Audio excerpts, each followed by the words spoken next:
Let us be in a spirit of prayer.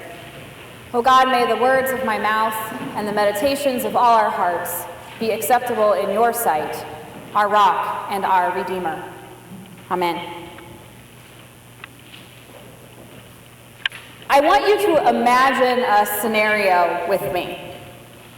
And you can close your eyes if that helps, or you can keep them open. But I really want you to picture a scenario. We're in the city of Corinth, Greece, a very long time ago. We are poor day laborers. And when the sun finally sets, we're looking forward to gathering with our fellow Christians at the home of one of the wealthiest Christians in town for a really happy celebration of the Lord's Supper. We normally gather in really small house churches, but when it comes time to celebrate communion, all Christians gather at a home large enough for all of us. We don't just have bread and wine either. We have a feast, and we remember Jesus' Last Supper. So we show up to this house after working in the hot sun all day, really excited to be with our friends. And what do we see? People who've had too much to drink, people who've had too much to eat, and scraps of food left over for all of us. Open your eyes if you shut your eyes. And I want you to think about how you feel. I'm going to ask some of you to respond. How do you feel? You're disappointed. Forgotten. Neglected. What else? Angry?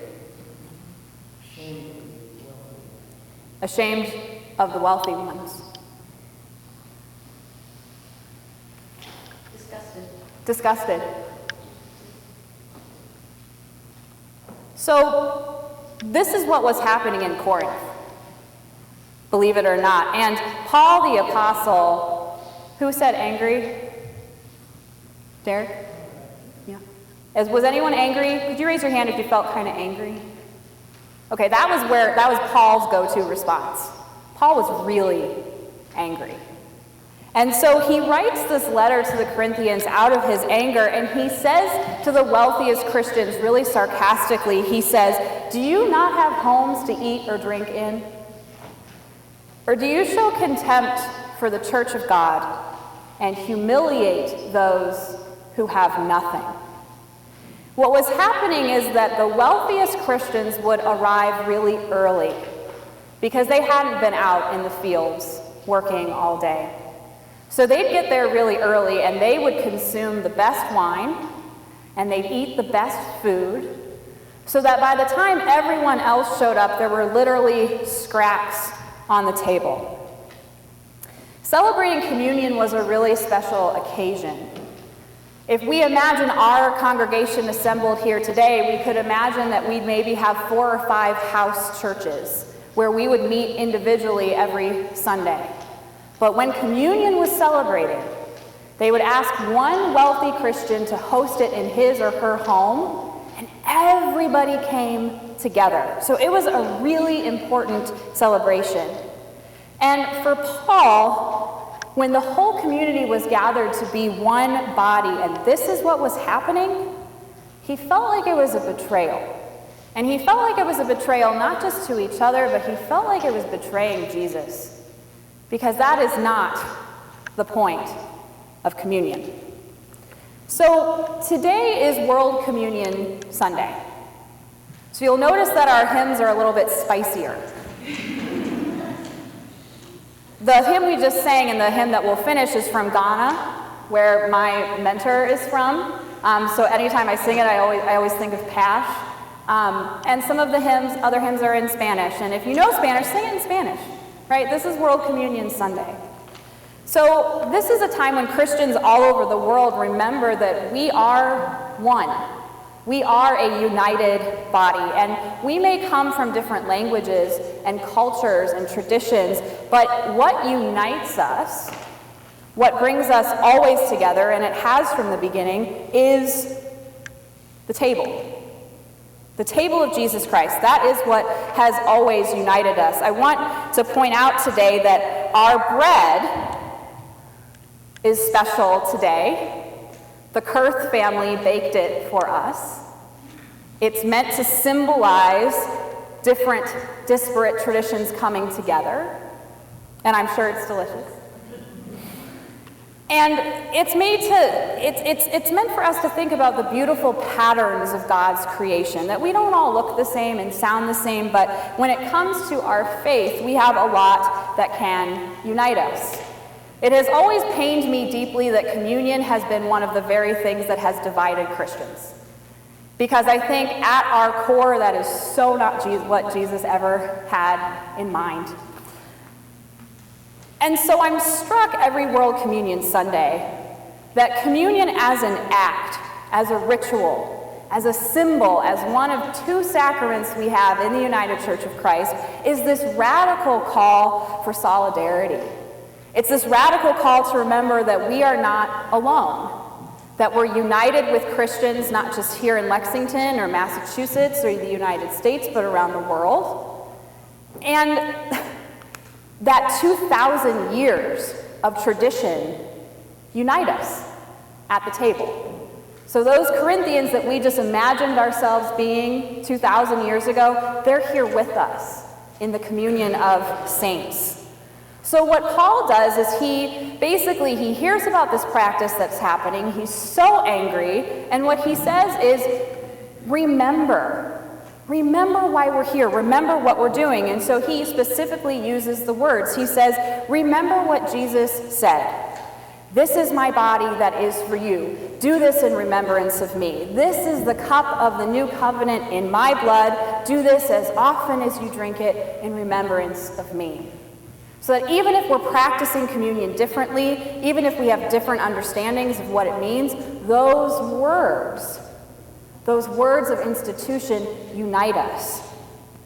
You know, in the end, I think communion is a really intimate experience of fellowship in which the whole church, in every time and place, is present here. And divisions that we have are overcome. That's why every Communion Sunday we start with a prayer of confession. It's that idea that, we come to church carrying some burdens, and what better time to admit them, to think about rededicating our lives and to let them go, so that when we come to communion, we're a little bit freer. I also think communion is this hopeful sign of God's promised realm that will be marked by love and justice and peace. When we think about how we felt as those day laborers in Corinth, some of us felt disgusted, humiliated, angry, forgotten.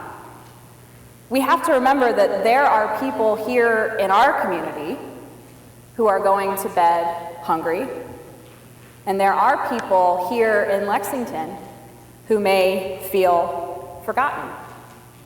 But our compassion makes a difference. By the end of this month, Lexington will be beginning a community meal program. And this has been in the works for a really long time. Charlotte Rogers, who is the town social worker, has been dreaming of this in some ways since she arrived in Lexington.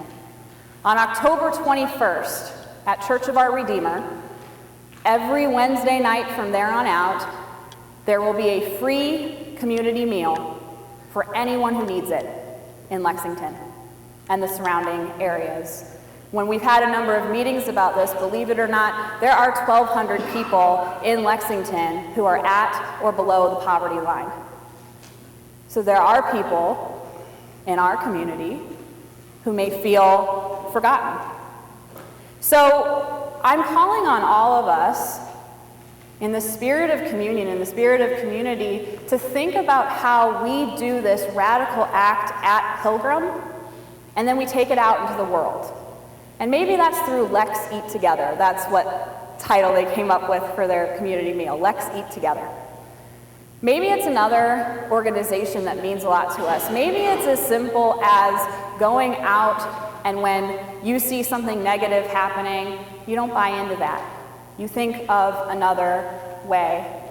I was telling Nick this morning with our adult education class that just driving to church this morning, I hesitated at a red light and someone laid on their horn and honked at me. This was like 8 a.m. And I'm not a morning person, as many of you know. And I felt like I had this choice. I could react to that. I could make that person's life miserable and drive 5 miles an hour, which I contemplated doing. Or I can just move it along. I can just move it along and not let that affect me. I think that's the point, in some ways, of what we do here. We reorient ourselves. We're here in community. We check in with our spirits and with each other and with God, and then we go out. And we hope that what we're doing here, the spirit in which we're worshiping, will have an effect on the rest of our lives. So what I would argue is that we can show forth love, justice, and compassion today. That we let these elements, this symbolic meal, this sacrament, feed our spirits so that it's making a difference out in the world. I think that's what makes our Christian faith so special. We worship here. We love each other. We are strengthened and challenged, and then we go out and we show Jesus' compassion out in the world. May it be so with us. Amen.